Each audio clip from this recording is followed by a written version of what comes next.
reprises.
What if the most dangerous thing in Salem, Massachusetts, wasn't a witch?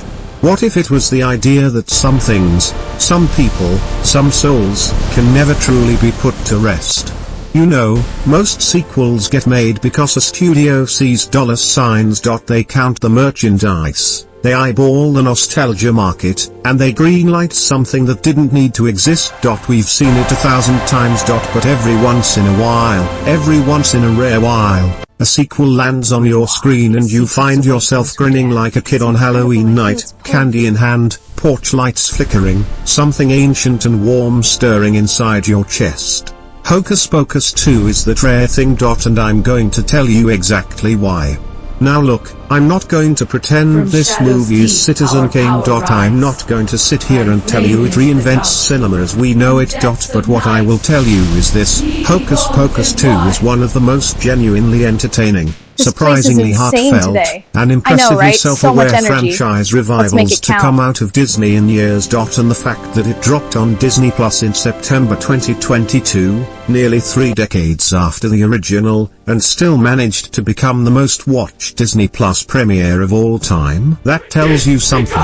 That tells you this movie understands what it is, what its audience wants, and, most importantly, what its characters mean to the people who grew up loving them. Let's see if these modern So potions today, work. we are going all the way in. We're breaking down every scene, every performance, every brilliant and not so brilliant creative decision. We're talking about the Sanderson Sisters, the New Kids, the themes buried underneath all the chaos and comedy, the technical craft, and the emotional gut punch of an ending that, I'm just going to say it, genuinely caught me off guard. Stay with me. Because by the time we're done here, you're going to look at Hocus Pocus 2 in a completely different light. Music swell, cut to title card. Welcome back. This is your deep dive, scene by scene, no stone unturned breakdown of Hocus Pocus 2. Let's get into it. Section 2, Movie overview. Before we get into the story, let's set the stage, because context matters. Hocus Pocus 2 was released on September 30, 2022, exclusively on Disney+. It was directed by Anne Fletcher, whose resume includes Step Up, 27 Dresses, and The Proposal, so she knows her way around comedic timing and crowd-pleasing entertainment. The screenplay was written by Jen D'Angelo, who brought a sharpness to the script that honestly surprised a lot of skeptical viewers.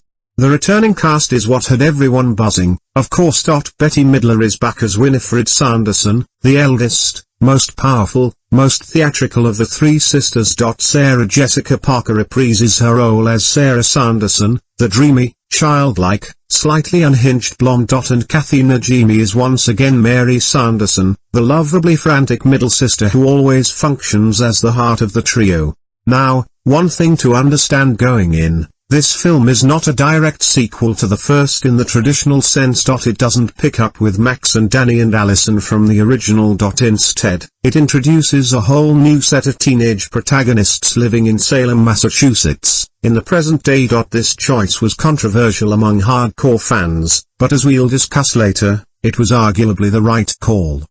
The new main cast includes Becca, played by Whitney Peak, a young witch in training who's thoughtful, quiet, and deeply connected to nature. Izzy, played by Belissa Escobedo, Becca's best friend, more skeptical but fiercely loyal. And Cassie, played by Lilia Buckingham, the third friend who has drifted away from the group due to her relationship with a boy named Mike. There's also Tony Hale playing Mayor Trask, a pompous, self-important town official who becomes a puppet in the Sanderson Sisters' schemes. Doug Jones makes a wonderful appearance as Billy Butcherson, the zombie with the stitched-up mouth who has more dignity and screen presence than most living characters. And Sam Richardson plays Gilbert, a magic shop owner with secrets of his own. Genre-wise, this is a supernatural comedy horror, heavy on the comedy, light on the horror. It's designed to be family-friendly, but it never talks down to its audience. The cultural context here is crucial. This is a film made in a post-pandemic, streaming first world, targeting a massive nostalgia wave that was sweeping through pop culture in the early 2020s. People desperately wanted comfort. They wanted to feel like kids again. And today. Disney, I know, right? So much delivered energy. Exactly that without completely cynically exploiting it. Audience expectations were all over the map. On one end, you had the purists, people who grew up with the 1993 original and were already sharpening their pitchforks on social media, certain this would be a disaster. On the other end, you had casual viewers and younger audiences who had no deep attachment to the original and just wanted a fun Halloween movie. And somewhere in the middle, you had the curious optimists, fans who loved the original but were willing to give this a shot. The result? It managed to genuinely satisfy most of them. And that alone is a minor miracle. The film opens not in the present day, but in the past. Salem, Massachusetts, 1653. And right off the bat, this choice tells you the filmmakers are serious about expanding the mythology. We see young Winifred Sanderson, played with remarkable physicality and fire by Taylor Henderson in this flashback sequence, being led away by the town's reverend. The reverend, a cold and imperious man who wears his righteousness like armor, has declared that Winifred is to be married off to a man she didn't choose. A man she clearly despises. This is the dark, uncomfortable beating heart at the center of Winifred's story, and the film doesn't shy away from it. The reverend represents the patriarchal authority of colonial Salem, the same authority that historically condemned women as witches simply for being unconventional, independent, or threatening. And Winifred is threatening. She's brilliant, she's fierce, she refuses to be controlled. And rather than being celebrated for those qualities, she's about to be handed over to a man like property. But when he refuses. She runs. And her sisters, young Mary and young Sarah, run with her. This is the first great emotional anchor of the film. These three girls aren't monsters. They're not born evil. They are, at their core, sisters who refuse to be separated and refuse to surrender to a system that wants to diminish them. They flee into the Forbidden Forest, a place the Reverend warns them never to enter, because nothing good has ever come out of it. And here is where the story takes its supernatural turn. Deep in the woods, They encounter a mysterious woman known only as the Witch, played brilliantly by Hannah Waddingham, who you might know from Ted Lasso. She is ancient, otherworldly, and dripping with a kind of dark maternal energy. She presents Winifred with a spell book, the very same dark spell book with the eye on the cover that fans of the original will immediately recognize. This is the book that will define the rest of Winifred's life. It is at once a gift and a curse. The witch tells Winifred that the book contains all the knowledge she'll ever need, but it will also demand everything in return. This scene is stunning, by the way. The cinematography in the forest is gorgeous, all deep greens and flickering shadow, mist curling between ancient trees. It feels genuinely otherworldly. And Hannah Waddingham, in her brief screen time, commands every frame she's in. She gives the witch a quality that's equal parts terrifying and almost sympathetic. Like she's passing something on to these girls that she herself was burdened with. And then, with their powers newly awakened, the girls return to Salem. And Winifred does something unforgettable. She opens the book. She casts her first real spell. And she directs it at the Reverend who tried to control her, reducing him to a shrunken, terrified little man who can do nothing but stammer. It's played for laughs, but underneath it there's genuine catharsis. There's righteous fury. And there's the first hint of what Winifred will eventually become, someone who takes today. her power so far that it corrupts everything she touches. Let's make it count. The prologue ends with the three sisters walking away from Salem, into the unknown, together. And then we cut to the present day. Salem, 2022. Act 1, Part 2, Salem Today, Meet the New Kids. We are introduced to our new protagonists through the eyes of Becca and Izzy. It's Becca's 16th birthday, and more importantly, it's the night before Halloween, which the film refers to as All Hallows Eve. Yes, they lean into that joke. It works. Becca and Izzy have a tradition. They go out to the woods, to a specific clearing, and Becca performs a small ritual, a candle lighting, an intention setting ceremony. It's sweet, it's a little witchy, and it immediately tells us something important about Becca. She believes she has a genuine, authentic connection to magic that isn't about power or showmanship. It's about meaning. The dynamic between Becca and Izzy is one of the film's great quiet pleasures. Whitney Peak and Belissa Escobedo have a natural, easy chemistry that feels like a genuine friendship. Izzy is the skeptic. She participates in the rituals because she loves Becca, not because she necessarily believes. And that contrast is interesting. It echoes, in a way, the dynamic between the Sanderson sisters themselves, one true believer and those who follow out of love. But there's a third presence that's conspicuously absent from their ritual this year. Cassie, the friend who used to be part of their circle but has drifted away since she started dating Mike. This social rift is handled with more emotional intelligence than you might expect from a Halloween comedy. The film doesn't demonize Cassie for growing apart. It doesn't make Mike some cartoonish villain who stole her away. It simply portrays the natural, painful drift that sometimes happens between friends when life starts pulling people in different directions. Becca misses Cassie. Izzy is more pragmatic about it. And this quiet sadness underneath their fun Halloween antics gives the story emotional stakes before the supernatural chaos even begins. We're also introduced to Gilbert's Magic Shop, the quirky local magic shop run by Sam Richardson's Gilbert, who is immediately a scene stealer. Gilbert is the kind of person who has built his entire identity around the mythology of the Sanderson Sisters. He sells Sanderson-themed merchandise. He knows every legend. He gives Becca and Izzy a specialty candle for Becca's birthday ritual, the witch's candle, he calls it. And here is where any veteran movie viewer starts getting suspicious. Why does Gilbert know so much? Why is he so specifically focused on making sure Becca uses that candle on that night? The film plants this question early and lets it simmer beautifully in the background. Act 2, the candle, and everything goes wrong. Becca and Izzy head to the woods for their ritual. Becca lights the candle. And the moment that flame catches, the movie shifts.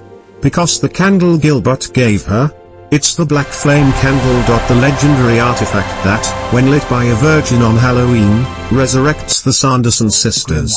The sky turns. The woods shake. Green light tears through the darkness. And from the earth itself, from some pocket of cursed magic that Salem has never fully banished, come the Sanderson sisters. Winifred. Mary. Sarah. Alive. Back. Furious. And absolutely delighted to be furious.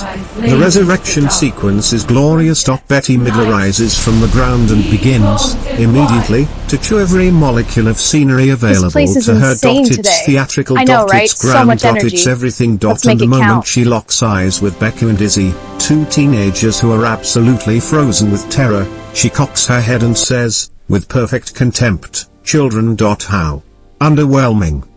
It's a perfect line reading. It encapsulates everything about Winifred in 5 words. Becca and Izzy manage to escape, barely, and the Sanderson sisters are left to take stock of their new reality. 369 years have passed. Salem is different. There are electric lights and horseless carriages and townsfolk dressed in the most bizarre costumes. Because, of course, it's Halloween.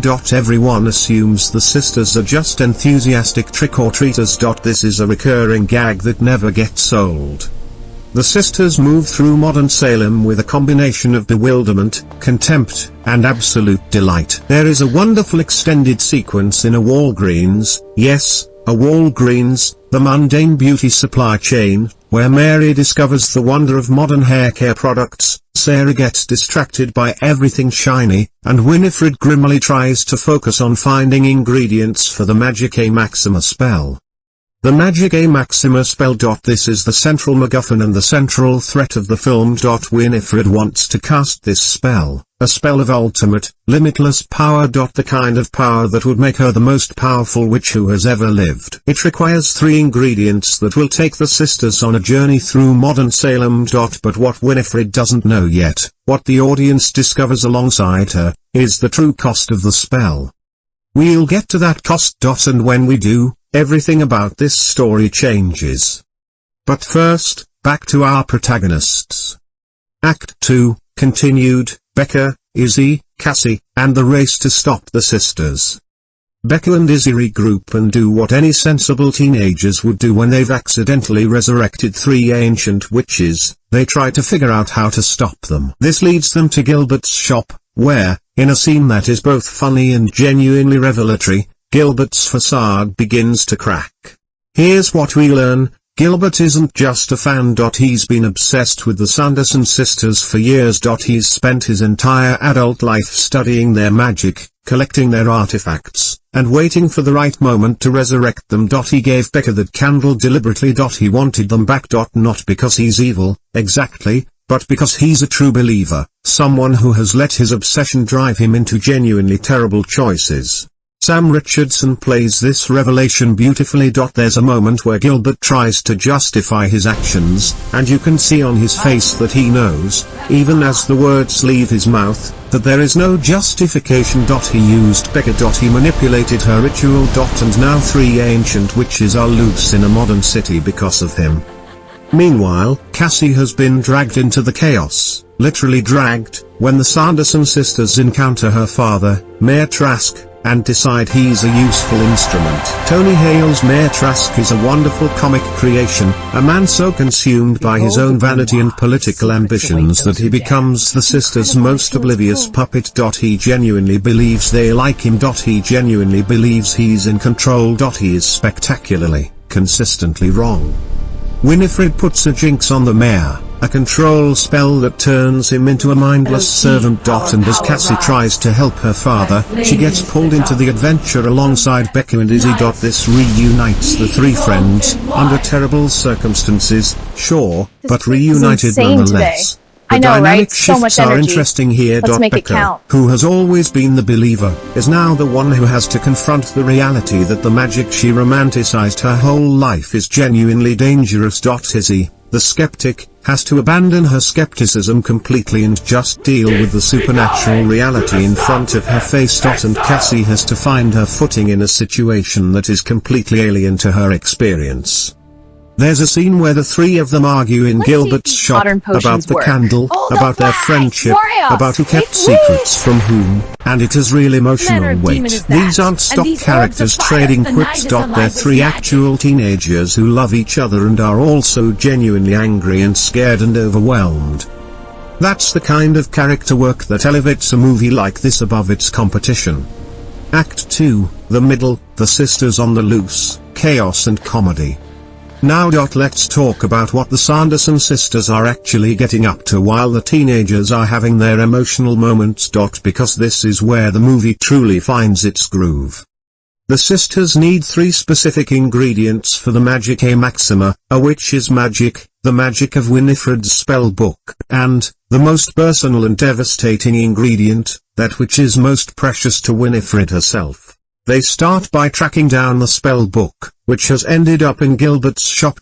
Getting it back is straightforward enough, but what happens along the way is the movie's greatest extended comedy sequence. The sisters end up at a Halloween party. A massive, elaborate Salem Halloween party that has taken over the town square. And here, surrounded by people in costumes who think the Sanderson sisters are just incredibly committed cosplayers, something magical happens. Winifred senses music.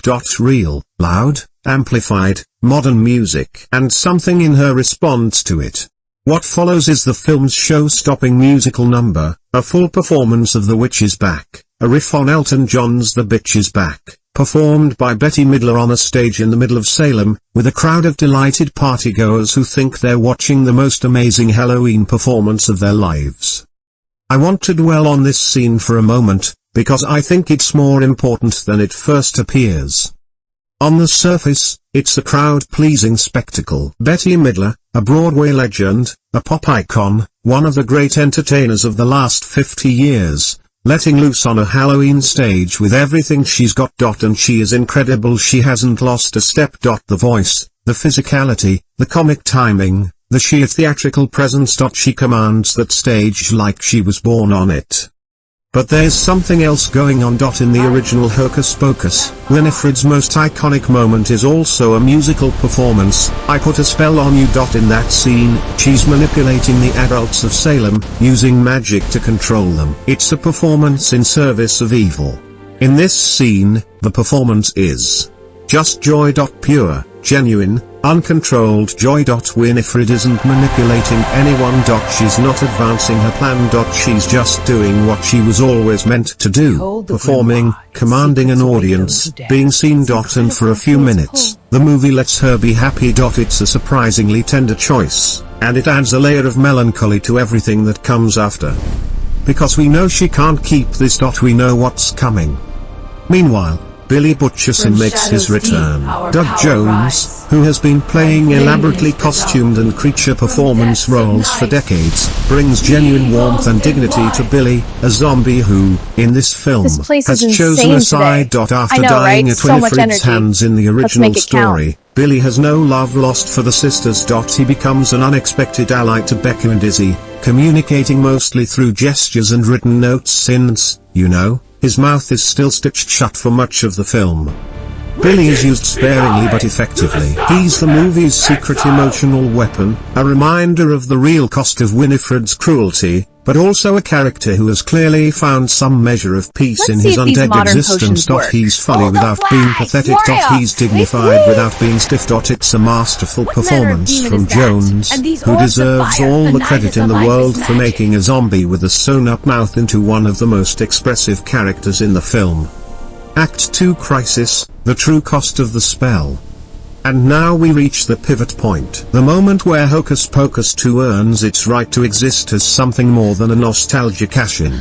Winifred gets the spell book. She collects the ingredients. She's ready to cast the magic maxima. But as the book opens to the relevant page, as the spell is laid out before her, she reads something she didn't expect. The price. That which is most precious to thee. Winifred reads those words and, for the first time in the film, she goes very, very quiet. Because she understands immediately what the spell requires. The thing most precious to her. Not her power. Not her book. Not her plans. Her sisters. The spell requires the sacrifice of what she loves most in the world. And what Winifred loves most in the world, what she has always loved most, what she gave up everything and became a monster to protect, is Mary and Sarah. This is the moment the film snaps into focus. Everything that came before, the backstory, the jokes, the spectacle, suddenly makes complete sense as set up for this moment. The look on Bette Midler's face as Winifred processes this information is extraordinary. It's not a comedic moment. It's not played for laughs. It's pure, raw grief playing out on the face of a woman who has just realized that the path she's been on her entire life leads somewhere she cannot follow. And then, because this is who Winifred is, she makes a choice. She chooses the spell anyway. Because at her core, Winifred's greatest flaw, greater than her cruelty, greater than her ambition, is her certainty that she always knows best. She decides that she will figure out a loophole. She will find another way. She is Winifred Sanderson, the most powerful witch in Salem, and she refuses to believe that any price is beyond her ability to manage. It's tragic. And it's completely, heartbreakingly in character. Act 3: Confrontation, Magic, Friendship, and Consequences. Things converge on the old cemetery, because of course they do. Some of the best Halloween stories end in cemeteries. Becca and Izzy and Cassie have finally reconciled their friendship and their plan. They need to stop the spell before Winifred casts it. Gilbert, in his desperate attempt to make things right, provides crucial information about the spell's mechanics. And Billy Butcherson leads them to where the sisters are gathering. The confrontation in the cemetery is the film's most dramatically dense sequence. It's where all the threads pull tight. Becca reveals, to the audience and to herself, that she has been a witch all along. Not a pretend witch, not an enthusiast. An actual witch, with actual power, awakened by years of genuine practice and belief. The candle that Gilbert gave her didn't just resurrect the Sanderson sisters, it activated something in Becca that was already there. Our magic is real. And in the confrontation, she uses it. So much energy. There's a wonderful visual symmetry here. Becca's magic is warm, golden, connected to nature and light. Winifred's magic is cold, green, explosive, dominant. One is magic that works with the world, the other is magic that tries to conquer it. The clash between them is visually spectacular. The VFX team does genuinely impressive work in this sequence, but it's also philosophically rich. Two different philosophies of power meeting head-on. But here's the thing, Becca can't beat Winifred head-on. Winifred is too powerful, too experienced, too ruthless. And so the real resolution doesn't come from a magical battle. It comes from Mary. Mary, who has understood throughout this sequence what the spell's price actually means. Mary, who sees on Winifred's face, because she has always been the sister who pays closest attention to Winifred's heart, exactly what her eldest sister is planning. Mary, who refuses to let Winifred make this sacrifice. And Sarah, who has been drifting through the whole film on her usual cloud of distraction and childlike wonder, suddenly becomes very, very serious. Because even Sarah, sweet, scatterbrained Sarah, understands what love means.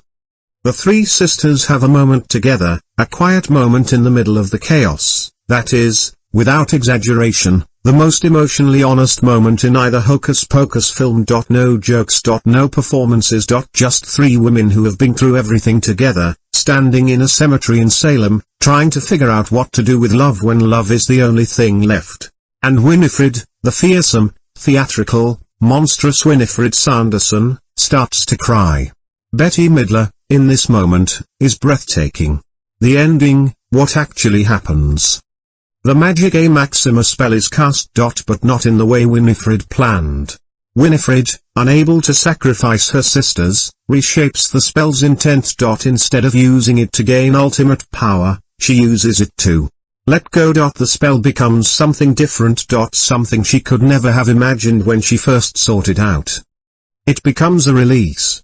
The Sanderson sisters, all three of them, dissolve into the night. Not violently, not in flames and fury. They fade, like the last light of Halloween, like smoke at the end of a fire, like a story reaching its final page. The green light fades. The cold air warms. And Salem's sky goes quiet. Winifred's last expression is not rage. Not defiance. Not the theatrical contempt she's been weaponizing for 300 years.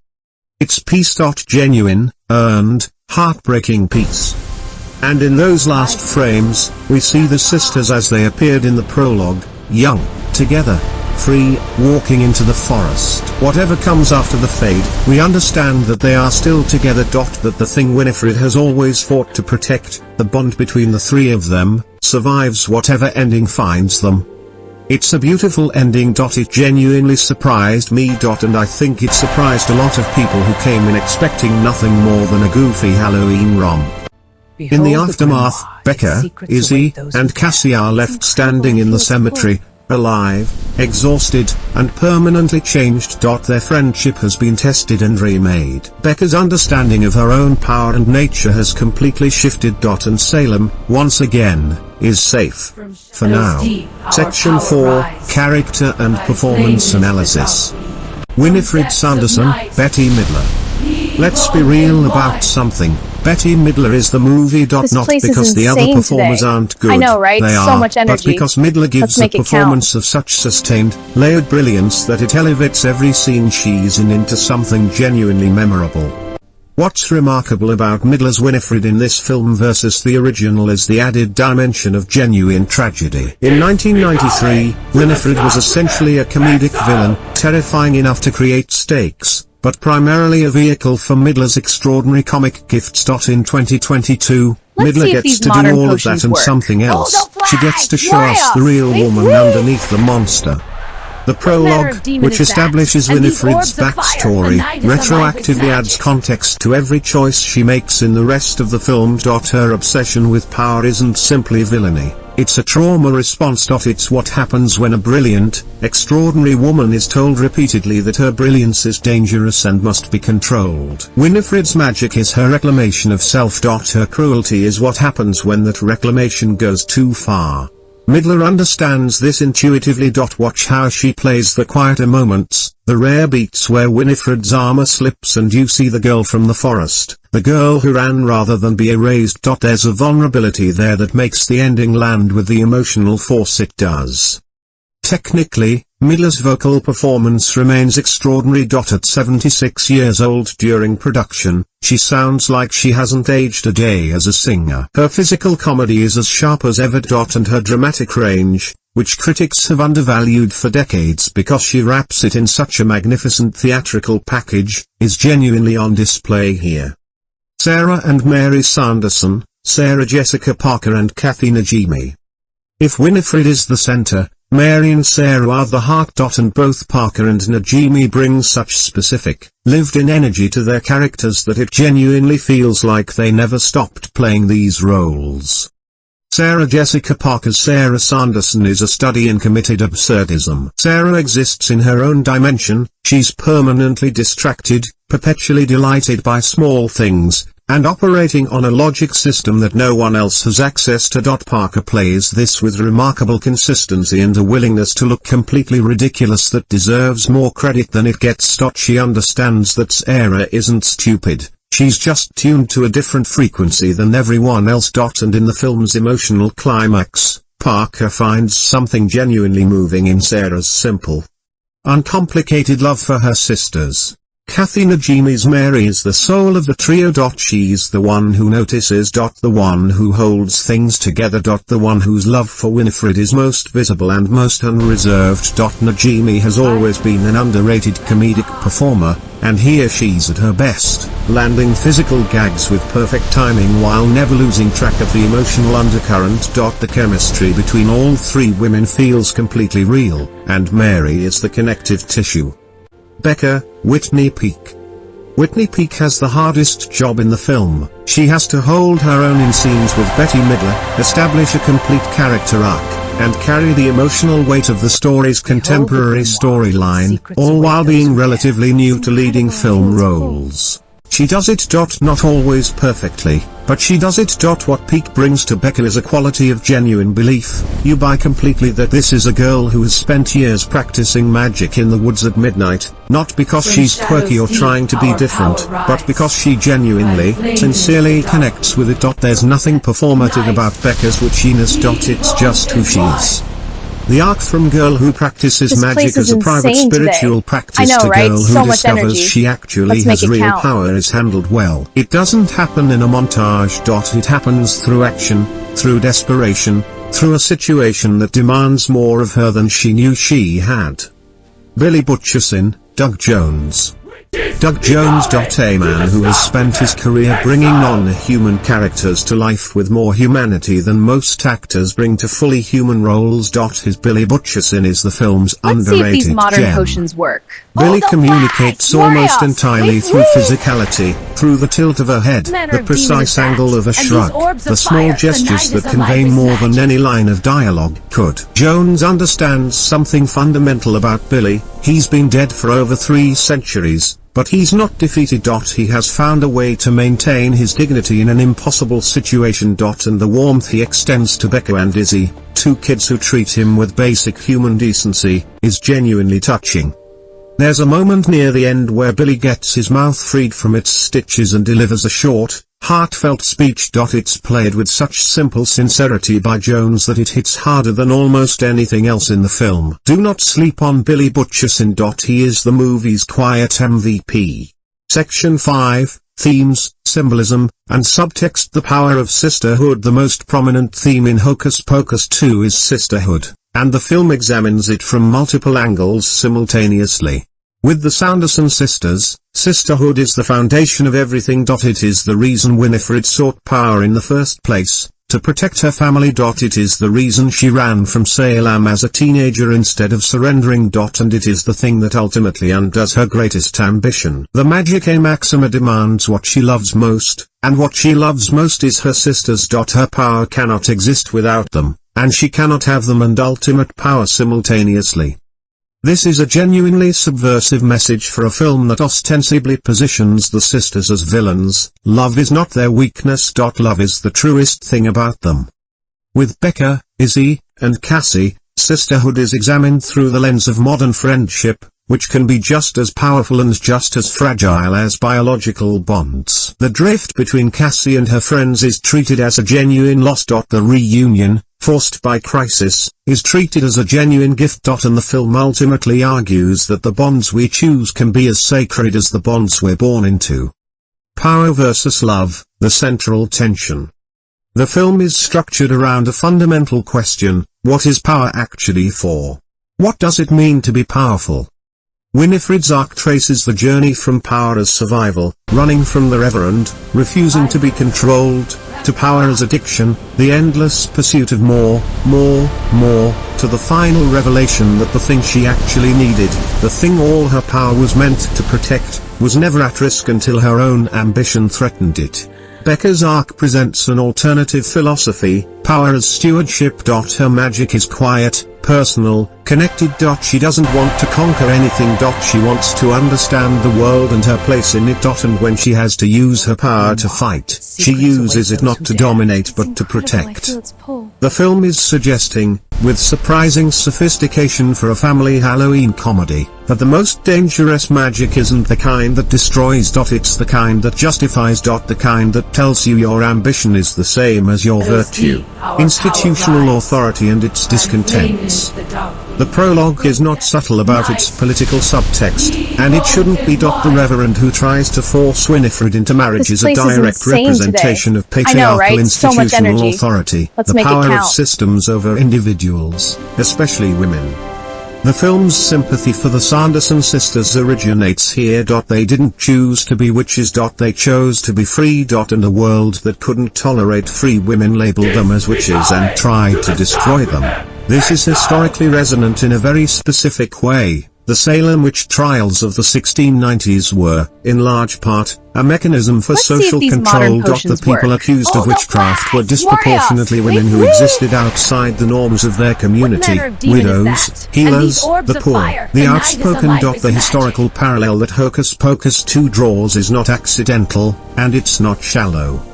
Mayor Trask, meanwhile, is a satirical portrait of modern institutional authority, pompous, performative, entirely captured by the systems he nominally controls. He's a gentle parody of the kind of politician who confuses visibility with leadership. Authenticity versus performance. There's a fascinating thread running through the film about authenticity, about what it means to do something because you genuinely believe in it versus doing it as performance. Gilbert is the cautionary tale here. He has devoted his life to the mythology of the Sanderson sisters, but it's always been a performance. A constructed identity. He sells merchandise. He tells stories. But when push comes to shove, his devotion to the sisters is ultimately self-serving. He wanted to resurrect them not out of genuine connection but out of a desire to be part of their story.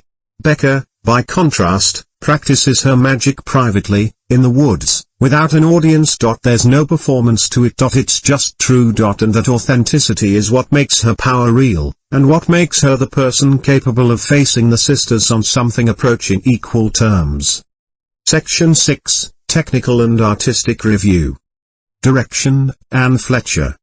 Anne Fletcher's direction is more assured than many critics gave her credit for at release. Fletcher has a genuine gift for keeping energy high and tonal consistency intact across a film that swings between broad physical comedy, genuine horror imagery, musical spectacle, and quiet emotional drama. That's a hard needle to thread, and she mostly threads it.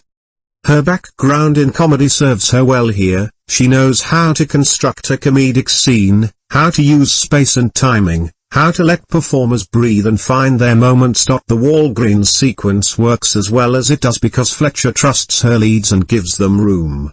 Her weaker moments come in the action sequences, which occasionally feel a bit rushed, as if the budget or the schedule required them to be covered more quickly than the story deserved. The confrontation in the cemetery, while emotionally effective, is visually somewhat cluttered. More space, more stillness, would have served those scenes better. Cinematography.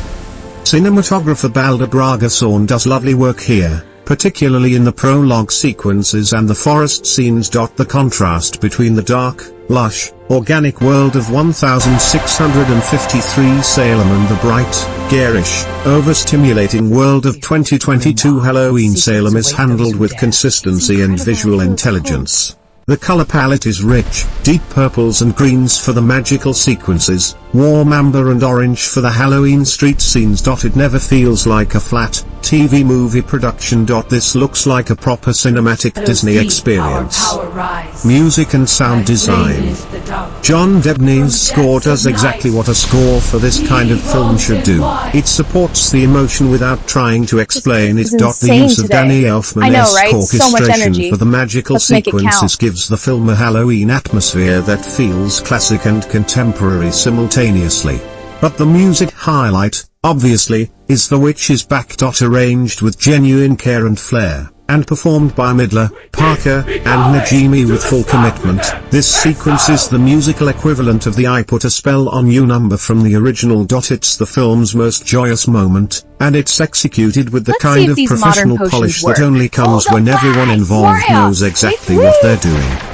The sound design in the magical confrontation scenes is also excellent. There's a visceral, bone-deep quality to the magical impacts that makes them feel genuinely weighty. Visual effects. The VFX in Hocus Pocus 2 is mostly strong, occasionally inconsistent. The Sanderson sisters' flight sequences are well rendered, with a beautiful sense of physical presence and weight. The resurrection sequence is stunning. The Magicae Maxima spell's visual representation, those cascading green fractals of raw power, is genuinely impressive. Where the VFX wobbles slightly is in some of the more elaborate action sequences, where the compositing occasionally looks a little rushed. For a streaming premiere, it's absolutely acceptable. Held to the standard of a $200 million theatrical release, it would be more noticeable. But this is a family Halloween movie on Disney+, and within that context, the work is excellent. Section 7, Critical Review and Comparisons. strengths. The film's greatest strength is something that sounds simple but is actually very hard to achieve. It respects its audience's intelligence while delivering exactly the kind of entertainment those same people came for. Hocus Pocus 2 doesn't condescend. It doesn't wink too hard at the camera. It doesn't drown in meta-commentary about sequels and nostalgia. It simply tells its story as earnestly and as skillfully as it can.